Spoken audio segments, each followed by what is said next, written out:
প্রিয় শিক্ষার্থী বন্ধুরা আসসালামু আলাইকুম। অ্যাকাউন্টিং ক্লাসে স্বাগত জানাচ্ছি। আমি সোহেল রানা। আজ আমি আবারও আপনাদের সামনে হাজির হয়েছি নতুন একটি ভিডিও নিয়ে।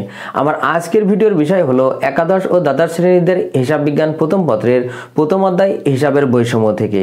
আর যে অঙ্কটি করাবো সেটি ঢাকা বোর্ডে 2024 সালে এসেছিল। তো চলুন বন্ধুরা আগে আমরা অঙ্কটি পড়ে আসি।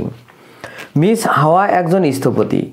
1 জানুয়ারি 2023 তারিখে তিনি নগদ 60,000 টাকা, 20,000 টাকার আসবাবপত্র এবং 15,000 টাকা ঋণ নিয়ে একটি সেবা ফার্ম শুরু করেন।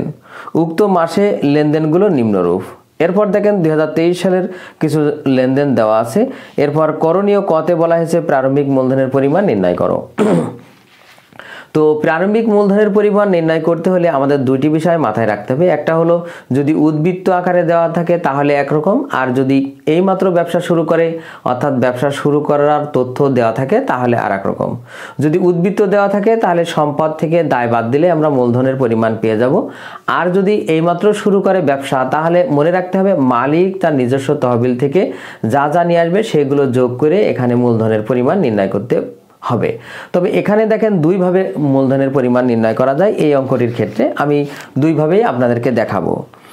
এখানে দেখেন মিস হাওয়া একজন স্থপতি। 1 জানুয়ারি 2023 তারিখে তিনি নগদ 60,000 টাকা, 20,000 টাকার আসবাবপত্র এবং 15,000 টাকা ঋণ নিয়ে একটি সেবা ফার্ম শুরু করেন। উক্ত মাসে তার লেনদেন নিম্নরূপ। তো প্রথম কথা বলেছি যে মালিক তার নিজস্ব তহবিল থেকে যে যে জিনিসগুলো নিয়ে এসে ব্যবসা শুরু করবে সেইগুলো নিয়েই এখানে আমাদের মূলধনের পরিমাণ তৈরি করতে হবে।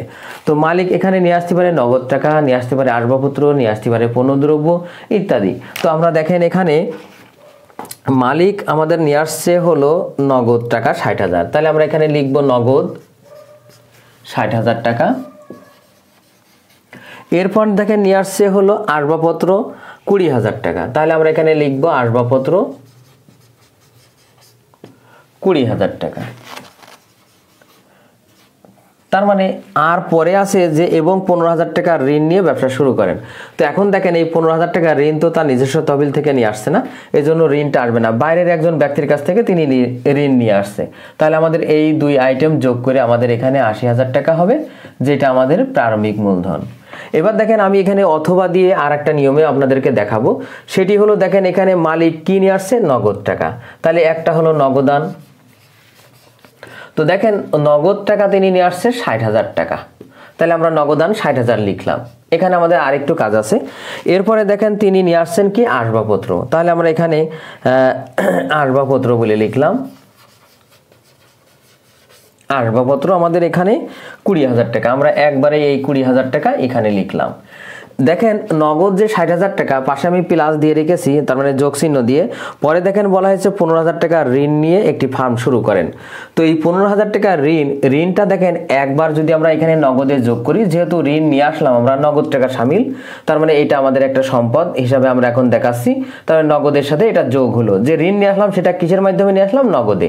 তাহলে এই নগদের নগদ মানে মালিক যেটা নিয়ে আসলো আর ঋণ হিসাবে যে টাকা নিয়ে আসলো সেই দুইটা মিলে এখানে আমাদের নগদ 75,000 টাকা। এই দুইটা এবার আমরা কি করব? যোগ করব। যোগ করলে আমাদের এখানে আসবে 95,000 টাকা। এবার দেখেন ওই যে মালিক ঋণ নিয়ে আসছে এটা তো আমাদের এখানে দেখাতে হবে সম্পদ বলে, তার মানে আমরা এখানে লিখব প্রারম্ভিক সম্পদ। আর এবার আমরা লিখব প্রারম্ভিক দায়। তার মানে যেহেতু আমরা ওই যে ঋণের টাকাটা ওখানে সম্পদ হিসাবে দেখাইছি, তাহলে আমাদের ঋণটা দায়, তার মানে আমাদের এখানে ঋণ ওই দায় হিসাবে দেখাতে হবে প্রারম্ভিক দায় বলে। তার মানে ঋণের টাকা 15,000। দেখেন এই 15,000 টাকা আমাদের এখন বিয়োগ করলে ওই 80,000 টাকাই হচ্ছে।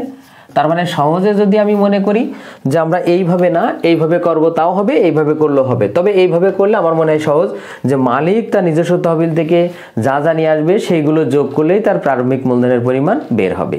এটাই ছিল ক নম্বর উত্তর।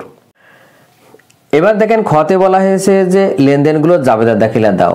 তো তো জাবেদা দাখিলা দিতে হলে প্রথমে আমাদের একটি জাবেদার ছক আঁকতে হবে। আমি অলরেডি ছকটা এঁকেছি, তারিখ, বিবরণ, এরপর খতিয়ান পৃষ্ঠা, ডেবিট টাকা, ক্রেডিট টাকা। এরপর আমাদের যে কাজ হবে সেটি হলো প্রথমে প্রত্যেকটা লেনদেনের যে দুটি পক্ষ থাকে সেটি বের করে নেওয়া এবং ওই পক্ষ দুটি দেখতে হবে কোন হিসাবের অন্তর্ভুক্ত হয় এবং সেই হিসাব বৃদ্ধি পাচ্ছে না হ্রাস পাচ্ছে, এবং বৃদ্ধি পেলে কি হয় হ্রাস পেলে কি হয় সেটা জানতে হবে। এবং এই লেনদেনগুলোর মধ্য থেকে এই লেনদেনের ফলে ওই হিসাব বৃদ্ধি পাচ্ছে না হ্রাস পাচ্ছে সেটাও খেয়াল রাখতে হবে। তো দেখেন এখানে প্রথম যে 1 তারিখ বলা হয়েছে জানুয়ারি 1, 2023 তারিখে তিনি নগদ 60,000 টাকা, 20,000 টাকার আসবাবপত্র এবং 15,000 টাকার ঋণ নিয়ে একটি সেবা ফার্ম শুরু করেন। তো এই ক্ষেত্রে আমাদের যে 3টি লেনদেন আছে, আমরা 3টি লেনদেন আলাদা আলাদাভাবে বিশ্লেষণ করে তারপরে একবারে আমরা জাবেদা দিব। তো আলাদাভাবে আমি আপনাদের শেখালে আপনাদের জন্য এটা সহজ হবে। যেমন ধরেন যে তিনি নগদ 60,000 টাকা নিয়ে ব্যবসা শুরু করলো, তাহলে এটার জন্য আমাদের আসবে, আমি এখানে রাফ আকারে করে নিচ্ছি, নগদান একটি পক্ষ, যেহেতু নগদ টাকা নিয়ে ব্যবসা শুরু করা হলো, আর নগদান হিসাব এখানে ডেবিট। এরপরে নগদ টাকাটা কে নিয়ে আসলো? মালিক। আর মালিক যে যা নিয়ে আসে তার নাম কি? মূলধন।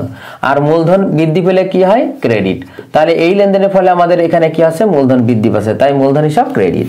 এরপরে দেখেন কি নিয়ে ব্যবসা শুরু করা হলো? আসবাবপত্র। তাহলে আরেকটি পক্ষ কি এখানে? আসবাবপত্র হিসাব। আসবাবপত্র হিসাব আমাদের ডেবিট। আর আসবাবপত্র কে নিয়ে আসলো? মালিক। মালিক যেটা নিয়ে আসে তার নাম কি? মূলধন।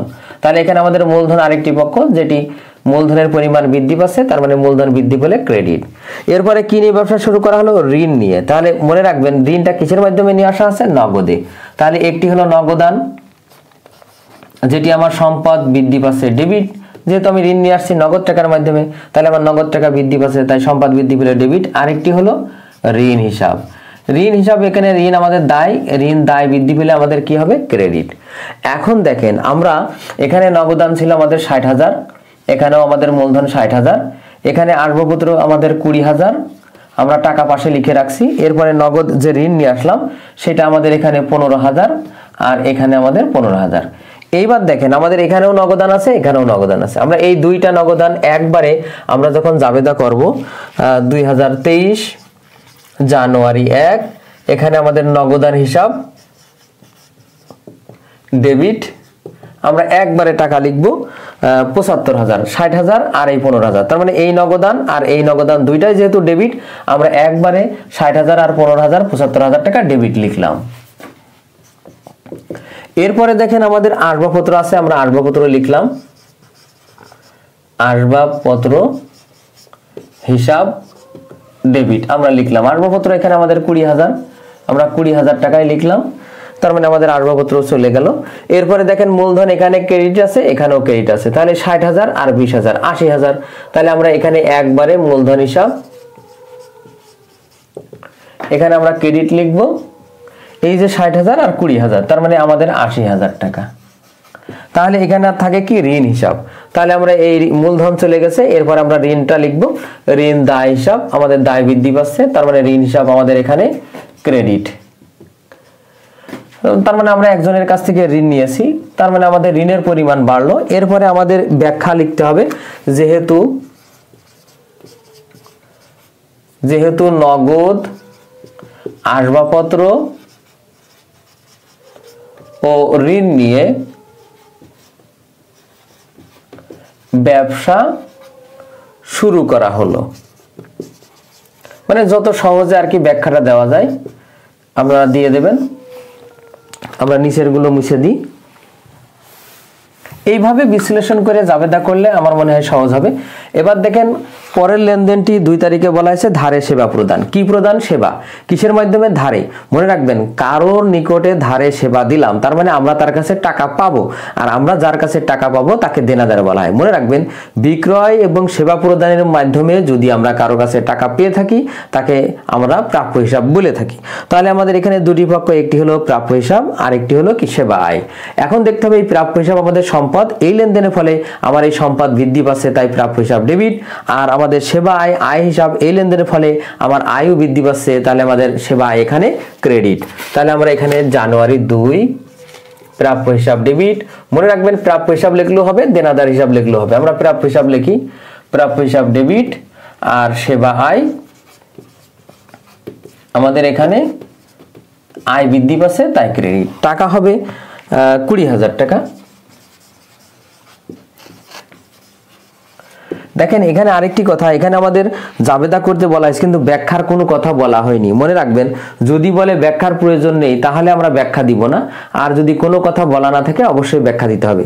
তো ব্যাখ্যা যেহেতু আমরা সহজ পারবো, তা আমি পরের লেনদেনগুলোর আর ব্যাখ্যা দিচ্ছি না, তো আমি মুখে বলে দিচ্ছি। যেমন এখানে সেবা, যেহেতু ধারে সেবা প্রদান করা হলো, এর ব্যাখ্যা হবে এটা। এবার দেখেন 5 তারিখে বলা হয়েছে ধারে সাপ্লাইজ ক্রয়। তাহলে মনে মনে প্রশ্ন করেন নিজের কাছে যে কি ক্রয় করা হলো? সাপ্লাইজ। তাহলে সাপ্লাইজ একটি পক্ষ। এরপরে কিসের মাধ্যমে সাপ্লাইজটা ক্রয় করা হলো? ধারে। তার মানে যার কাছ থেকে ক্রয় করলাম সে আমার কাছ টাকা পাবে। মনে রাখবেন, কারো কাছ থেকে যদি আমরা ধারে ক্রয় করি তাহলে তারা আমার কাছ টাকা পাবে, আর যারা আমাদের কাছে এই ক্রয়ের বিনিময়ে টাকা পাবে, মানে আমরা ক্রয় করার ফলে যারা আমাদের কাছে টাকা পাবে তাদেরকে পদেই বা পানাদার হিসাব বলা হয়। তাহলে এখানে দুটি পক্ষ, একটি হলো সাপ্লাইজ আর একটি হলো পদেই। তাহলে আমরা এখানে 5 তারিখ আমরা এখানে লিখবো সাপ্লাইজ, সাপ্লাইজ হিসাব ডেবিট, আর এখানে আমাদের পদেই হিসাব ক্রেডিট। কত টাকা? 1000 টাকা। আমরা সাপ্লাইজ ক্রয় করলাম 1000 টাকা, আমাদের এখানে সাপ্লাইজ ক্রয় ডেবিটে 1000, ক্রেডিটে 1000 টাকা লিখে দিতে হবে। আর ব্যাখ্যা হবে যেহেতু ধারে সাপ্লাইজ ক্রয় করা হলো। এবার 5 তারিখের পরে দেখেন 16 তারিখে ভাড়া প্রদান। ওই আগের মতোই কি প্রদান? ভাড়া। তাহলে ভাড়া একটি পক্ষ। কিসের মাধ্যমে ভাড়া প্রদান করছি? নগদে। তাহলে নগদান একটি পক্ষ। এবার দেখেন ভাড়া খরচ, আর এই লেনদেনের ফলে এই ভাড়া নামক খরচটা বৃদ্ধি পাচ্ছে। তাহলে এখানে আমাদের ভাড়া খরচ বৃদ্ধি পেলে ডেবিট। তাহলে আমরা এখানে 16 তারিখে লিখবো ভাড়া হিসাব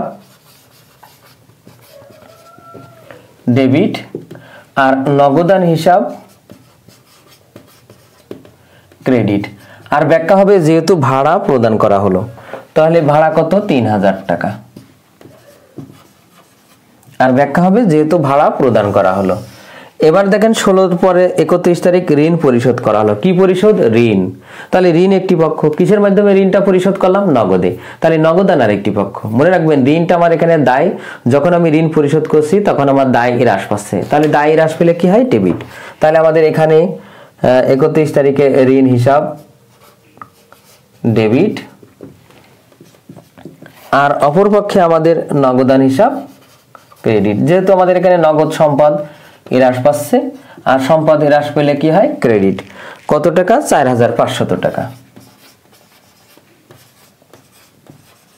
এই ছিল আমাদের খ নম্বরের উত্তর। এবার গতে দেখেন বলা হয়েছে টেবুলার ছকের মাধ্যমে হিসাব সমীকরণের উপর লেনদেনের প্রভাব দেখাও।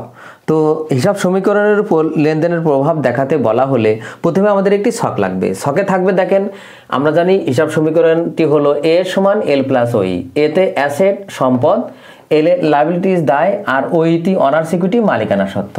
এরপর আমাদের যে লেনদেনগুলো থেকে হিসাব সমীকরণের এই ছক করতে বলবে সেই লেনদেনগুলোর মধ্য থেকে আগে দেখতে হবে কতগুলো সম্পদ আছে। যতগুলো সম্পদ থাকবে ততগুলো সম্পদের জন্য আলাদা আলাদা ঘর হবে। এরপরে যতগুলো দায় হবে ততগুলো দায়ের জন্য আলাদা আলাদা ঘর হবে। আর মূলধন অর্থাৎ মালিকানা সত্ত্বের মধ্যে থাকবে মূলধন। মূলধন বলতে এখানে C plus I minus E minus D, অর্থাৎ সিতে এখানে ক্যাপিটাল মূলধন, আই টি ইনকাম মানে আয়সমূহ যোগ হবে, ইতি এক্সপেন্স খরচ, খরচ বিয়োগ হবে, আর উত্তোলন বিয়োগ হবে। অর্থাৎ মূলধনের সাথে আয় যোগ খরচ আর উত্তোলন বিয়োগ, এটা মাথায় রাখতে হবে। তো আমাদের আগের মতোই প্রথম কাজ হবে প্রত্যেকটা লেনদেনের দুটি পক্ষ বের করা, এবং পক্ষ দুটি দেখতে হবে এই যে আমি যা বললাম এতক্ষণ কোন হিসাবের মধ্যে যাচ্ছে এবং সেটা বৃদ্ধি পাচ্ছে না হ্রাস পাচ্ছে। যদি বৃদ্ধি পায় যোগ, আর যদি হ্রাস পায় তাহলে বিয়োগ।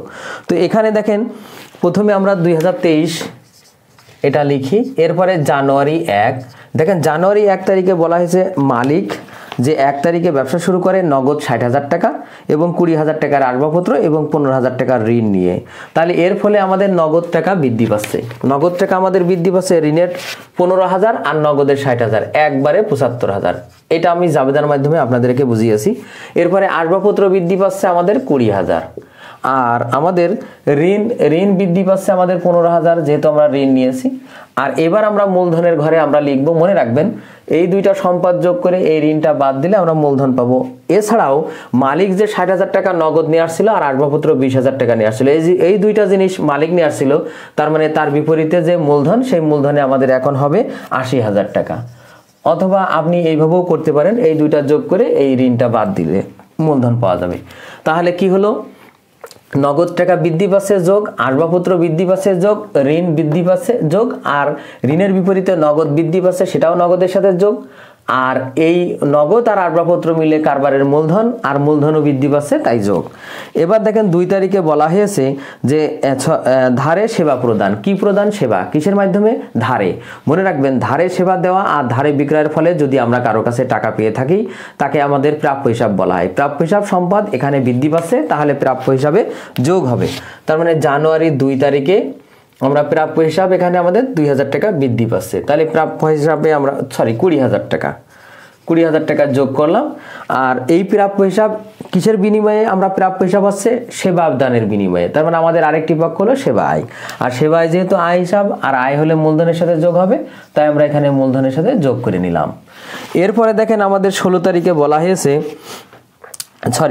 5 তারিখে বলা হয়েছে ধারে সাপ্লাইজ ক্রয়। কি ক্রয় করা হলো? সাপ্লাইজ। সাপ্লাইজ একটি পক্ষ, আর কিসের মাধ্যমে সাপ্লাইজ ক্রয় করা হলো? ধারে। তার মানে আরেকটি পক্ষ পদেই। মনে রাখবেন ক্রয়ের ফলে যদি কেউ আমাদের কাছে টাকা পেয়ে থাকে, মানে আমরা ক্রয়ের ফলে, তাহলে তাকে আমরা পাওনাদার বলি। আর পাওনাদার দায় হিসাব, যেহেতু আমরা এখানে ধারে ক্রয় করছি তার মানে আমার একটা পাওনাদার বৃদ্ধি পাচ্ছে, আর যেহেতু সাপ্লাইজ ক্রয় করছি সাপ্লাইজ বৃদ্ধি পাচ্ছে, তাহলে আমাদের এখানে 5 তারিখে সাপ্লাইজ বৃদ্ধি পাচ্ছে, সাপ্লাইজের ঘরে যোগ হবে 1000। আর যেহেতু সাপ্লাইজটা ধারে ক্রয় তার মানে আমাদের একটি পদেই যোগ হবে, দায় বৃদ্ধি পাচ্ছে তাই পদের ঘরেও যোগ হবে। এবার দেখেন আমাদের 16 তারিখে বলা হয়েছে ভাড়া প্রদান। কি প্রদান? ভাড়া। কিসের মাধ্যমে? নগদে। তাহলে ভাড়া খরচ, তাহলে আগে আমরা মূলধন থেকে বাদ দিয়ে নিই, যেহেতু ভাড়া খরচ তাই মূলধন থেকে বিয়োগ হবে। আমরা ভাড়া এখানে 3000 টাকা বিয়োগ মূলধন থেকে, খরচ হলে মূলধন থেকে বিয়োগ হয়। এরপর ভাড়াটা কিসের মাধ্যমে প্রদান করলাম? নগদে। তাহলে আমার নগদ টাকা হ্রাস পাচ্ছে, তার মানে আমাদের নগদ থেকেও বিয়োগ হবে। এবার দেখেন আমাদের ঋণ পরিশোধ। কি পরিশোধ? ঋণ। তাহলে ঋণ একটা পক্ষ, কিসের মাধ্যমে পরিশোধ? নগদে। তাহলে নগদান একটা পক্ষ। দেখেন এখানে ঋণ পরিশোধ করা আছে নগদে, তাহলে আমাদের নগদ টাকা কমছে। কত টাকা? 4500 টাকা। আর অপরপক্ষে যেহেতু ঋণ পরিশোধ করা আছে তার মানে ঋণের পরিমাণও কমছে, তাই আমাদের ঋণ থেকেও বিয়োগ হবে 4500 টাকা। আর আরেকটি মজার কথা হলো যে মনে রাখবেন কোনো লেনদেন যদি একই দিকে বসে তাহলে এক ঘরের যোগ হলে আর এক ঘরেও বিয়োগ হবে, আর যদি দুই পাশে বসে তাহলে এই ঘরের যোগ হলে এই ঘরের যোগ, এই পাশে বিয়োগ হলেও এই পাশে বিয়োগ। তার মানে মাঝখানে সমানটা আমাদের ঠিক রাখতে হবে। এবার আমাদের প্রত্যেকটা হিসাবের যে ঘর আলাদা আলাদাভাবে যোগ করে নিচে বসাতে হবে। তো এখানে আমাদের দেখেন নগদের ঘরে 75,000 টাকা, এরপরে 3000 বিয়োগ আর 4500 বিয়োগ, তাহলে আমাদের এখানে আসবে কত? 67,500। আমাদের আসবাবপত্র 20,000, একটাই লেনদেন এখানে। এরপরে প্রাপ্য হিসাবও আমাদের 20,000, আর সাপ্লাইজ 1000, পদেই 1000, আর ঋণ হিসাব হলো 10,000, মানে ছিল 15,000, 4500 বিয়োগ করলে থাকে 10,500। আর ঋণে দেখেন 80,000 আর 20,000 যোগ করলে 1 লক্ষ, তার থেকে 3,000 বিয়োগ যাবে, তার মানে এখানে 97,000। এবার আমাদের এই সম্পদের প্রত্যেকটা ঘরের যোগগুলো আবার পুনরায় মানে সর্বমোট যোগ করে নিতে হবে, মানে এই আলাদা আলাদা যে যোগফল আছে সেটা টোটাল বের করে নিতে হবে। তার মানে আমাদের 1,08,580। তার মানে এই 67,500, 20,000, 20,000 আর 1,000 যোগ করলে আমাদের মোট হয় 1,08,500। এই পাশে আমাদের 1,000, 10,500 আর 97,000 যোগ করলে হবে আমাদের 1,08,500। দুই পাশ আমাদের মিলে যাবে আর অঙ্ক হয়ে যাবে। তো ছাত্রছাত্রী বন্ধুরা, আজ এ পর্যন্তই। আমার ভিডিওটি কেমন হলো অবশ্যই কমেন্ট করে জানাবেন। যদি ভালো লেগে থাকে অবশ্যই একটি লাইক দিবেন। এছাড়াও অন্যান্য বন্ধুদের দেখার সুযোগ করার জন্য অবশ্যই ভিডিওটি শেয়ার করবেন। সবাইকে ধন্যবাদ। আল্লাহ হাফেজ।